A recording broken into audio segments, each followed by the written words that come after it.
Hasto bongkar sosok menteri soal 3 juta dolar untuk pelemahan KPK. Dokumen Rusia beredar, diduga salah satu file dari dokumen milik Sekjen PDIP Hasto Kristianto yang disimpan di Rusia mulai beredar sejak Sabtu tanggal 21 Februari 2025.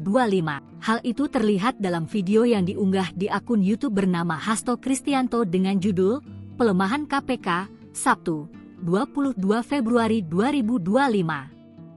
Dalam video berdurasi 5 menit 23 detik itu, Hasto mengungkap pada pertengahan tahun 2019, seorang menteri menemuinya. Sang menteri berbicara tentang niat Presiden RI kala itu, ingin melakukan revisi UU KPK.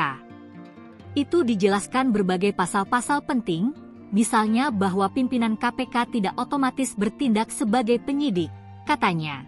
Kemudian kata Hasto ada beberapa pasal-pasal yang tidak memungkinkan bagi penyidik independen untuk bergabung ke KPK. Hasto pun menyarankan kepada menteri tersebut untuk bertemu fraksi-fraksi di DPR untuk membicarakan arahan presiden. Menurut Hasto, sang menteri bahkan mengaku sempat butuh dana 3 juta dolar Amerika untuk memuluskan jalan revisi UU KPK. Maka sejarah mencatat bahwa revisi Undang-Undang KPK ini dilaksanakan sebelum pelaksanaan Pilkada serentak di mana Gibran dan Bobi berproses menjadi wali kota di tahun 2020.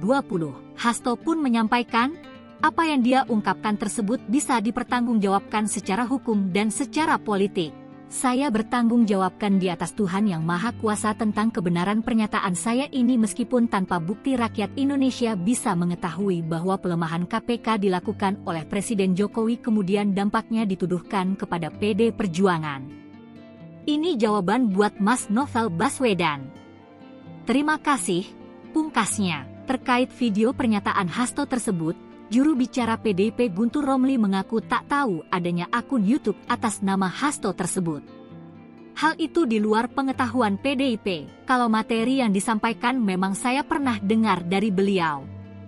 Terkait video-video dan dokumen-dokumen lain sejak saudara Sekjen ditahan saya tidak bisa lagi mengonfirmasi ada di mana dan ada di siapa, katanya.